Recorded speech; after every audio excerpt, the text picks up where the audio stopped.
Perhaps you're an expert on cryptocurrency and the world of NFTs, but more likely, if you're watching this, you're probably like me, like a lot of regular people, you don't know anything about it. It seems like a world that has thrown up a lot of barriers in terms of terminology and technology to drive you out. Or maybe you're like me, you've tried to learn about it and rapidly grown incredibly frustrated, either about the process of learning or about the state of our world. Well, I finally did learn about crypto and NFTs, and it was thanks to a video that's gone incredibly viral called Line Goes Up, available at the Folded Ideas YouTube channel. We're very lucky actually to be joined by the creator of that video, the head of that channel, Dan Olson, joins us now. Dan, welcome to the show. Thank you for having me.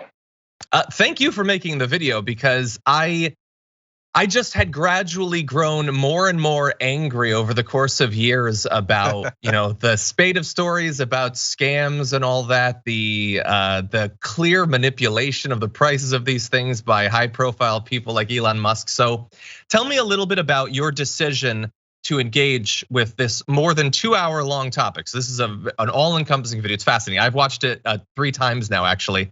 How did you come to the decision to grapple with this? So crypto's a thing that I've been following in some one degree or another since Bitcoin first sort of hit the news in 2009. So it's been kind of this just thing that I've been constantly keeping an eye on as it's evolved, as Ethereum came out, then of course the big initial coin offering boom and bust of 2017, and then last year with the sort of Reddit meme phase of NFT sales back in the spring of 2021, it was becoming so overwhelming that I was just it kind of just became an obsession, and I was following it very, very intensely all year long. And then finally in the fall, I was like, I need to get I need to get all of this onto paper, because I was frustrated with not just NFTs in isolation, but the way that NFTs were being used to obscure their relationship with cryptocurrency as a whole. Mm-hmm. Yeah, and one of the things that's very helpful about your video was about so to give people a basic idea, you chart the history of cryptocurrency, the implementation of NFTs. You go through a lot of the common scams. You go through the psychology of these different communities. You evaluate a lot of the claims about the current state of these technologies, as well as where we might be going and why that would be a good or a bad thing. But I really appreciated the linkage between crypto and NFTs, about the sort of need that developed for some way to get their money back out of this system. And by the way, if you're watching this, we're not gonna go super in depth into these topics, because I presume for you, Dan, that if it was possible to explain this casually in 8 or so minutes, you would have done that instead. I would have done that instead of 138 minutes, which was the pared down version of the subject. So yeah, exactly. If I could have done it in 8, I would have done it in 8. Yeah. So we're not aiming to replace that. Everyone, feel free to pause this interview, go and watch Line Goes Up. You should totally do it. I've been recommending it to everyone. But there are some topics that I definitely want to jump into to hopefully make it approachable for people. So first of all, and you talk about this a little bit in the video, there is the perception that they in the crypto world, I think, very much try to create through advertising and that sort of thing, that this is a world that is objectively good, that will objectively make you money. And if you are not an enthusiastic part of it, it's because you just don't get it. There's something you're missing. Because there's so much terminology, I thought, what if I am just missing something? What do you think about that? I mean, that's absolutely, you're absolutely correct about that being a deliberate construct. So 2 things that I would point at would be the Matt Damon ad for crypto.com, which is very much like you're a coward if you don't engage with crypto.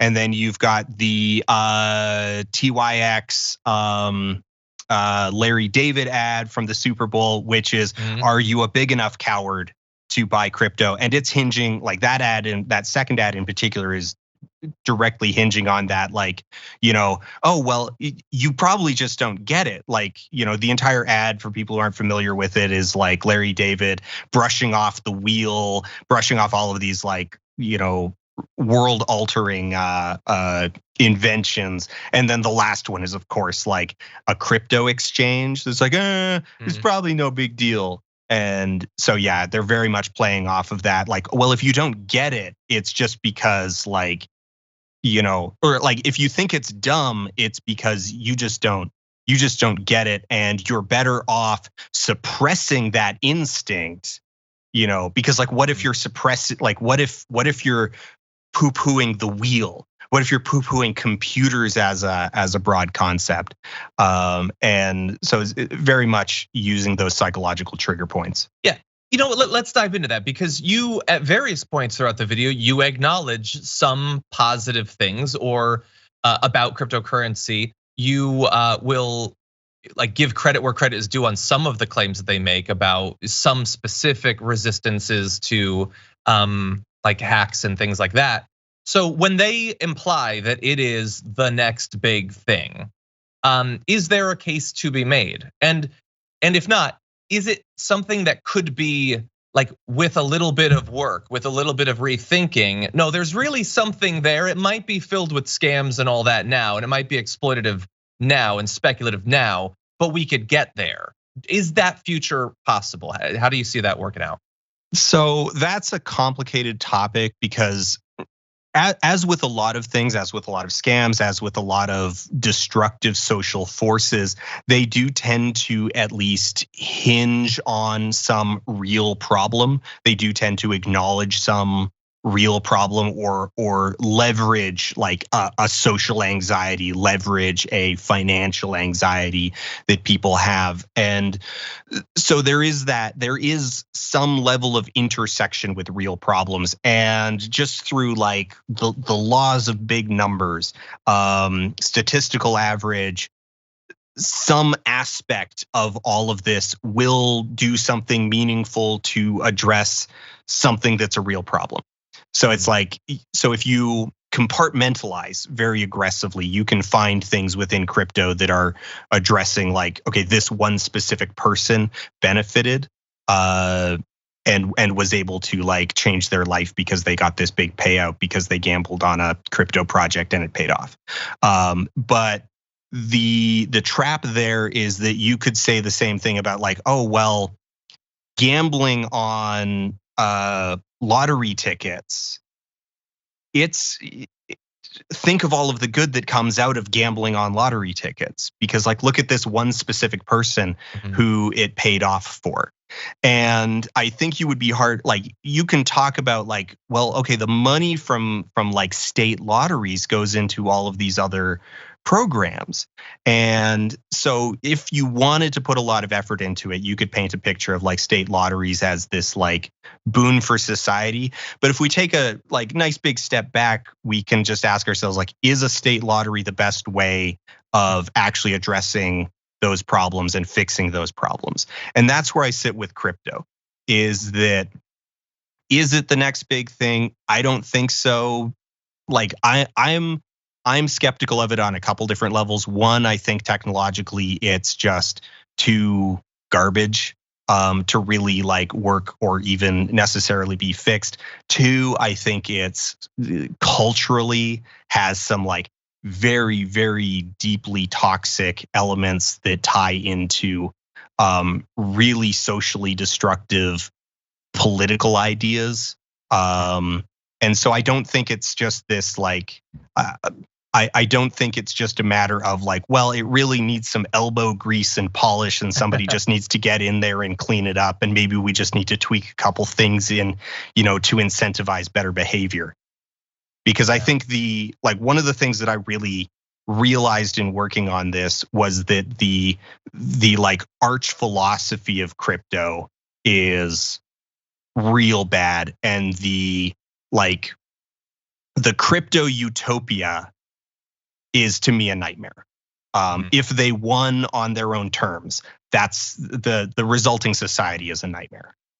Yeah, and I appreciated that part of the video too, because I don't think a lot of people, again, big walls, keeping regular people out of this topic, get that there is a philosophy, or that crypto is really trying to do anything other than be a technology. That you point out that it is effectively envisioning a world where literally everything is a financial transaction. Everything is assigned some sort of value. You speculate on literally everything. That is not just a technological development. That is a radical rethinking of the relationship between individuals and organizations. And I don't think most people get that from Matt Damon, insulting them and saying they're not brave enough. I referenced Marshall McLuhan in the video, and I kind of wish that I had gone even harder on that, because he's got a great quote that it is so often that the content of a medium blinds us to the character of the medium itself. Mm-hmm. And I think that's a case here. Crypto is so big and so complex that it's just like, it's psychologically easy and tempting to just like compartmentalize, to only focus on like, well, why are you so against NFTs? They're just a generic content format. And it's like, well, no, they're not. They're a medium that has a character. And they're part of a bigger medium, which is cryptocurrency itself, which also has a character. It is a political invention. It exists for political purposes, and that needs to be respected and addressed. Yeah, no, it does. It has a character. Oh, also, by the way, and this might be the thing that people who don't know about NFT get.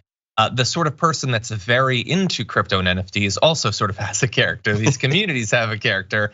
And so I want to get into that, because that's really, I am not into this. I'm very worried about the scams. I'm worried about people being driven by our economic system, feeling like there are fewer and fewer avenues for accruing wealth over time. It leads to desperation, get rich quick schemes. And this seems legit. It's not like, like get rich via real estate scams of a decade or two ago. People seem to not get that that's what's going on right now. So tell me a little bit about the community, why it is so primed to be scammed. Like psychologically, what is going on with these individuals and groups?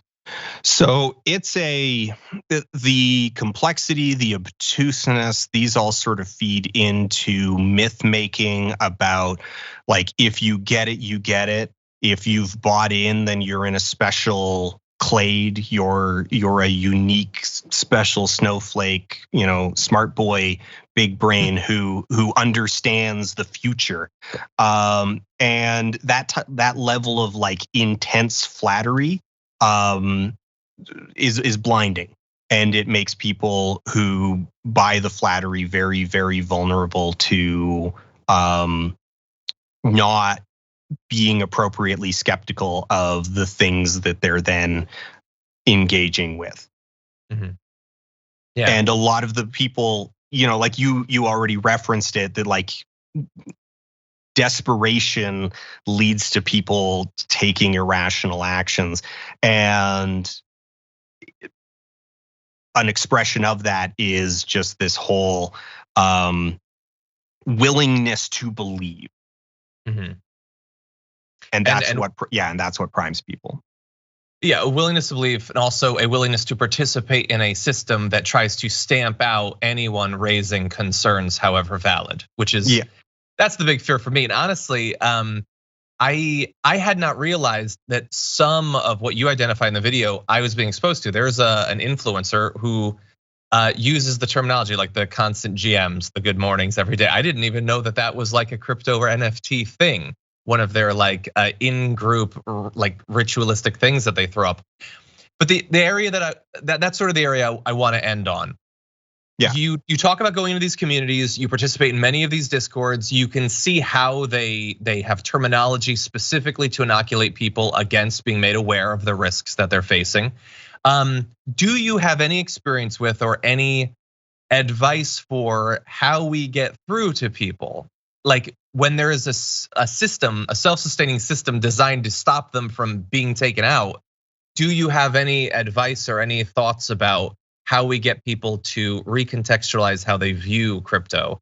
Do we need an ad? Maybe we get Ben Affleck or something. Like, how do we do this? Right. I mean, that's kind of a $1 million question that if we had an answer to it, then we would be able to solve, predatory gambling. We would be able to solve payday loans. We would be able to solve multi-level marketing, pyramid schemes.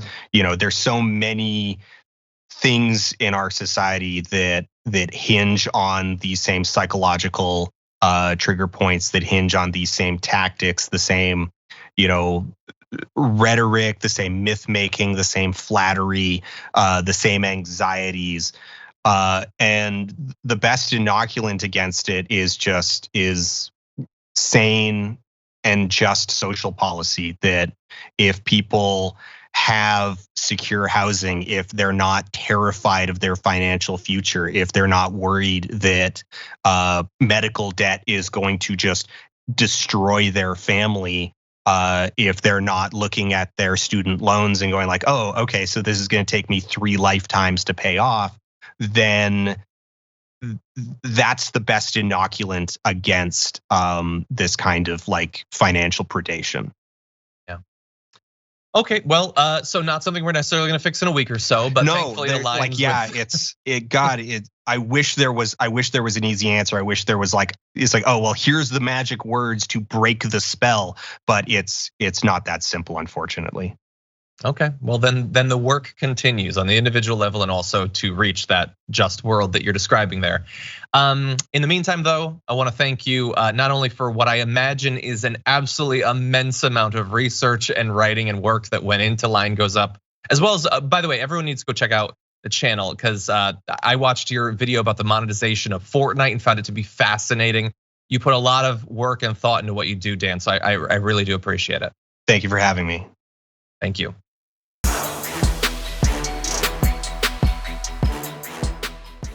As of this morning, this 40-mile convoy of Russian troops and Russian tanks and munitions and fuel, they're only 18 miles outside of Kyiv.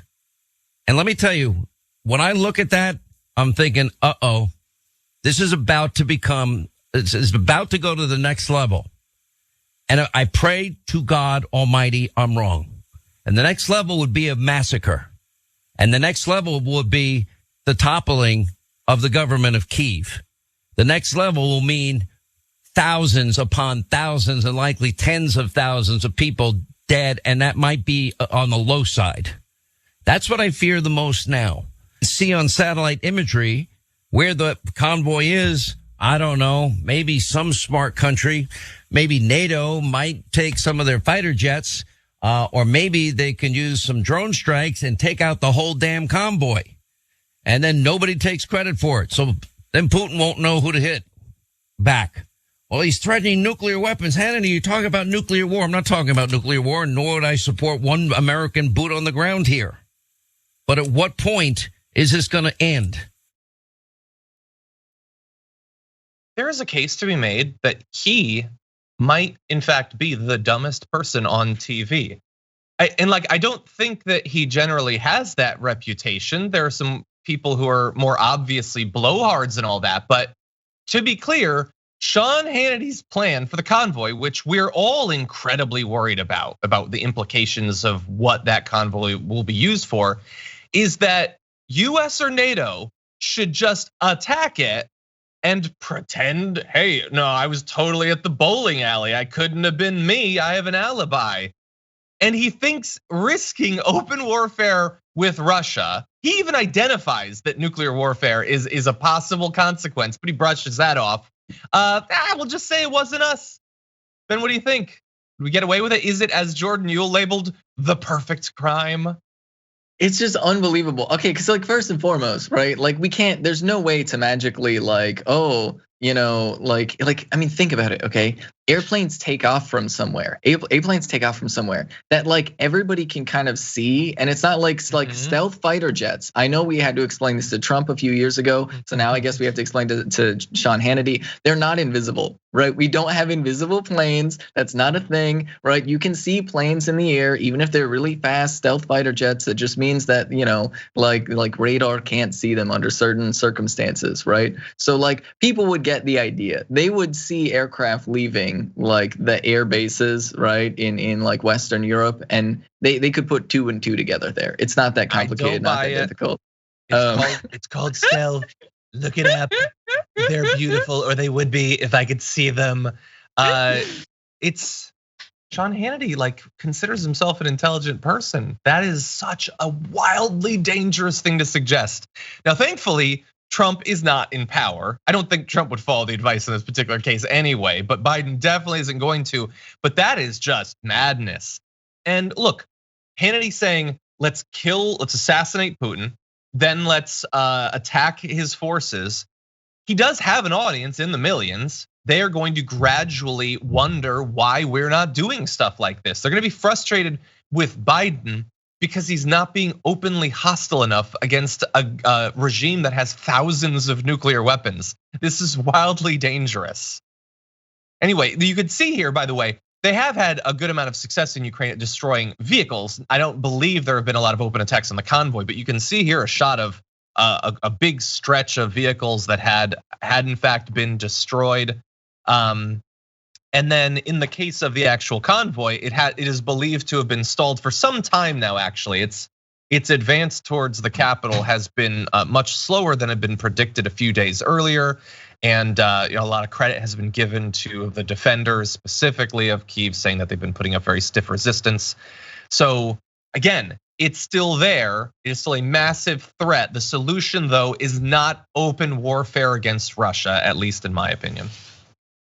Yeah, most definitely. I mean, literally, why bring in like NATO aircraft when you could do something that like a little sugar in a gas tank could do? Like, there's more clever ways to do this, right? Like, and even then, when it comes to the United States' role in this, look, the United States should be trying to de-escalate. There's a lot of things we can do to de-escalate, but that requires sacrifice. Like, let's be real. One of the reasons why they're hesitant on oil and gas sanctions is because, that would mean we all pay a little bit extra at the pump. It would suck, right? We would have to deal with that in our economy. But like, what is a little bit of an economic sacrifice for the United States and Western Europe when it comes to saving lives in Ukraine, right? We should be like opening up, we should be putting everything on the table. I saw somebody on Twitter suggesting, hey, what if we offer to take, nukes out of like some specific countries that are like, that are like new NATO countries as part of the expansion, and we wind down, maybe we make promises about like the Biological Weapons Convention. The United States has been opposing inspections in the biological weapons conventions for years that Russia's been calling for. That's so interesting. We could say, hey, we should be willing to make sacrifices. We should be willing to make sacrifices to do whatever is necessary to get the Russian troops out of Ukraine. Yeah, no, I think that those are some interesting ideas. And then it shows that there is a lot of room for creativity. A lot of it is going to come down to Putin's frame of mind, his perception of how this is going, and the short and long-term effects of the sanctions. But as we had said earlier, they are starting talks again. It is possible, maybe, that this could potentially wind down. But we're not gonna get there if NATO starts bombing Russian tanks. That's just Hannity, just swing and a miss.